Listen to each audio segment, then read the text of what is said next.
विधायक फूल सिंह जी मीणा साहब, ताराचंद जी जैन साहब, अमृत जी मीणा साहब, उदयलाल जी डांगी साहब और सभी इस कार्यक्रम में आए मेरे पूजा योग बुजुर्गों, नौजवान दोस्तों, माता और बहनों, सबसे पहले तो मैं आज इस प्रताप गौरव केंद्र पर आकर जिस गौरव का अनुभव और अनुभूति हो रही है उसे शब्दों में कहना असंभव है।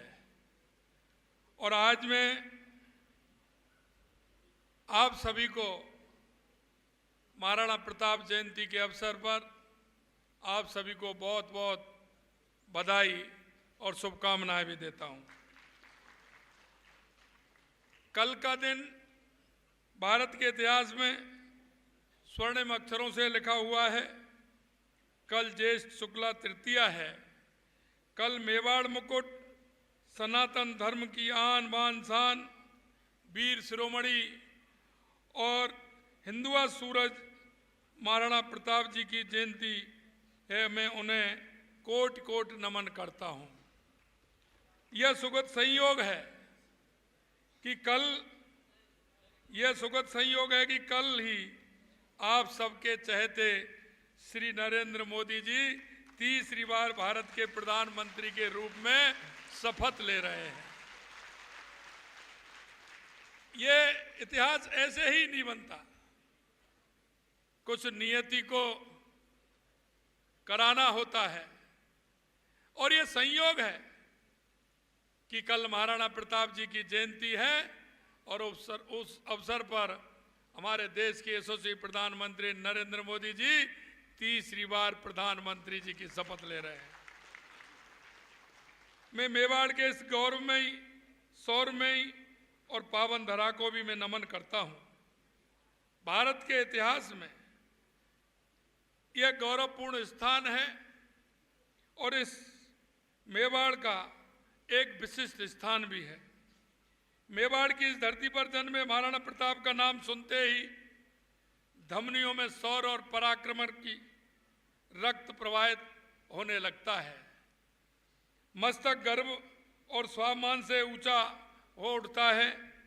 महाराणा प्रताप वीर एवं पराक्रमी थे जिन्होंने अपनी मातृभूमि की स्वतंत्रता हेतु राजपाट वैभव का एक क्षण में त्याग कर दिया।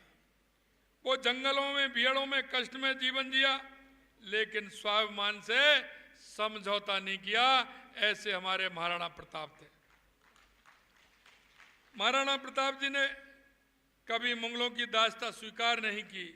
उनके शौर्य एवं पराक्रम को लेकर कहा जाता है, माई एड़ा पूत जन जेड़ा राणा प्रताप, अकबर सूतो ओज के जान सिराणो सांप। यानी अर्थात ऐसे पुत्र, माता ऐसे पुत्रों को जन्म दे जैसे राणा प्रताप, जिनको अकबर सिराने का सांप समझकर सोता हुआ भी चौंक पड़ता था। ऐसे महाराणा प्रताप थे। कवि श्यामनारायण पांडे ने लिखा है, जो तने के हवा से बाग हिली, लेकर सवार उड़ जाता था, राणा की पुतली फिरी नहीं, जब तक चेतक मुड़ जाता था। ऐसा उनका जो चेतक था उसकी भी प्रशंसा किस तरह से कवि ने की है। महाराणा प्रताप केवल इस देश के लिए नहीं बल्कि दुनिया भर में प्रेरणा के स्रोत हैं। उनकी वीरता, शौर्य, देशभक्ति को काल, भौगोलिक सीमाओं में नहीं बांधा जा सकता। आपको पता होगा कि वियतनाम ने 20 साल लड़कर दुनिया की सबसे बड़ी ताकत अमेरिका को उल्टे पांव लौटने पर मजबूर कर दिया था। तब वियतनाम के राष्ट्रपति से पूछा गया कि अमेरिका से इतनी लंबी जंग के आपके प्रेरणा स्रोत कौन रहे? तो उन्होंने कहा कि मैंने भारत के एक महापुरुष का जीवन चरित्र पढ़ा है और वह मेरे लिए प्रेरणा स्रोत हैं। जब उस महापुरुष के बारे में पूछा गया तो उन्होंने कहा कि मेरे लिए वो महापुरुष मेवाड़ के महाराणा प्रताप हैं। ये देश के लिए नहीं, दुनिया के लिए इतिहास है।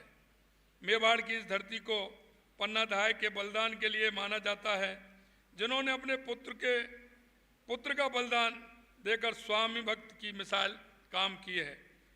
मेवाड़ की धरती पर भामाशाह को भी नहीं भूला जा सकता, जिन्होंने संकट की घड़ी में अपना सारा खजाना महाराणा प्रताप के लिए खोल दिया था।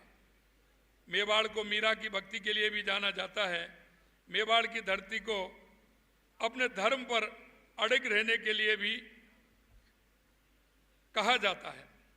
जो दृढ़ राखे धर्म को ताई राखे करतार, इस तरह की कहावत मेवाड़ के अंदर है। मेवाड़ का आदर्श रहा है। इसे विडंबना ही कहेंगे कि आज़ादी के बाद कई दशकों तक हमारे गौरवशाली इतिहास को छुपाया जाता रहा। विदेशी आक्रांताओं की पीढ़ी को रटवाकर मस्तिष्क को कलुषित करने का प्रयास होता रहा। महाराणा प्रताप जिस कुल में पैदा हुए, उसमें बाबा बप्पा रावल, महाराणा कुंभा और महाराणा सांगा जैसे कई वीर योद्धा भी हुए हैं, लेकिन उनकी वीरता और पराक्रम के इतिहास को सामने नहीं आने दिया। ये इतिहास को तोड़ मड़ोड़ करके रखने की जिन लोगों ने जिस तरह से किया है, आप समझ सकते हैं कि किस तरह से उन्होंने इतिहास को तोड़ा है। केंद्र में हमारी सरकार इतिहास की इन गलतियों को सुधार कर रही है और वीर शिरोमणि महाराणा प्रताप, वीर शिवाजी महाराज जैसे नायकों को पाठ्यक्रम में शामिल कर नई पीढ़ी को उनके असाधारण कार्यों से परिचित करवा रही है। महाराणा प्रताप केवल एक योद्धा ही नहीं थे, अब तो वो एक आदर्श, एक प्रेरणा थे। उन्होंने हमें सिखाया है कि परिस्थितियां चाहे कितनी भी विषम हों, हमें कभी भी अपने सिद्धांतों से पीछे नहीं हटना चाहिए। हमें सदैव सत्य, धर्म और राष्ट्रहित के मार्ग पर चलना चाहिए। महाराणा प्रताप जी का जीवन हमें किसी भी कीमत पर संपूर्णता और स्वतंत्रता की रक्षा करना सिखाता है। नई पीढ़ी में ऐसे संस्कारों का संचार होना चाहिए। हम महाराणा प्रताप के संदेश को पूरी दुनिया में पहुंचाना चाहते हैं। प्रदेश में जो भी पर्यटक आए, वो अपने साथ महाराणा प्रताप की सूरवीरता की गाथा साथ लेकर जाएं, ऐसा हमारी सरकार भी करने जा रही है। इसे ध्यान में रखते हुए हमारी सरकार महाराणा प्रताप के जीवन से जुड़े विभिन्न स्थलों, चाहे वो चावंड हो, हल्दी घाटी हो, गोगुंदा हो, कुम्भलगढ़ हो, दिवेर हो, उदयपुर हो आदि को सम्मिलित करते हुए महाराणा प्रताप टूरिस्ट सर्किट विकसित करने पर 100 करोड़ रुपए खर्च करने का भी हमने बजट में प्रावधान दिया है। वीर शिरोमणि महाराणा प्रताप समिति उदयपुर ने महाराणा प्रताप गौरव केंद्र राष्ट्रीय तीर्थ बनाकर इतिहास के गर्त में छिपे मेवाड़ के त्याग, बलिदान और भक्ति को उद्घाटित करने का काम किया है। मैं उनको बहुत बहुत धन्यवाद और साधुवाद देना चाहता हूँ। महाराणा प्रताप की 57 फीट की अजधातु से बनी प्रतिमा और विभिन्न दीर्घाएं इस स्थान को पुण्य भूमि का स्वरूप दे रही हैं। यहाँ आने वाला हर पर्यटक नई ऊर्जा, नए संकल्प के साथ राष्ट्रभक्ति से सरोवर हो जाता है। मैं भी यहाँ आकर खुद को धन्य महसूस कर रहा हूँ। महाराणा प्रताप हम सबके प्रेरणा स्रोत हैं। आने वाले हजारों वर्षों तक देशवासियों को प्रेरित करते रहेंगे। मैं एक बार पुनः महाराणा प्रताप जी को कोट कोट नमन भी करता हूँ। मित्रों, मैं आप सभी को यह निवेदन भी मैं करना चाहता हूँ कि हमारी संस्कृति, हमारी विरासत, इस पर हमें गर्व भी होना चाहिए।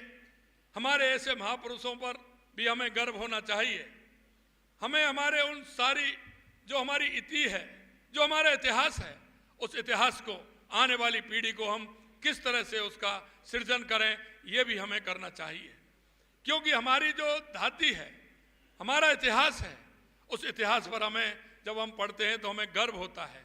लेकिन आपने देखा है जिस तरह से एक इतिहास को तोड़ मरोड़ करके और प्रेरित किया जाता है, हमें उनसे भी जिस तरह से उन्होंने किया है, उन गलतियों को भी हमें सुधारने की आवश्यकता है। मैं आपसे इतना ही कहना चाहता हूं कि हम जिस तरह से हमारी संस्कृति और विरासत पर हम गौरव करते हैं, हमारे इन महापुरुषों पर गौरव करते हुए हमारे आगे आने वाली पीढ़ी इन सभी बातों को जाने, समझे। और इस तरह के ये कार्यक्रम होते हैं, इस तरह के हमारे ये संस्थाएं होती हैं, इस तरह के हमारे पैनोरमा होते हैं, ये आने वाली पीढ़ी को हमारे उस रास्ते को कि किस तरह से हमारे पूर्वजों ने हमारे लिए, क्योंकि ये हमारे लिए किया, स्वतंत्रता का आंदोलन, हजारों सालों की गुलामी, जिससे हमें निजात दिलाने का काम हमारे पूर्वजों ने किया। जरा हमें सोचना चाहिए, हमारी इस पीढ़ी को ध्यान देना चाहिए कि आखिरकार उन्होंने किस तरह से किया होगा आज के युग में और उस समय के समय में कितना बड़ा परिवर्तन।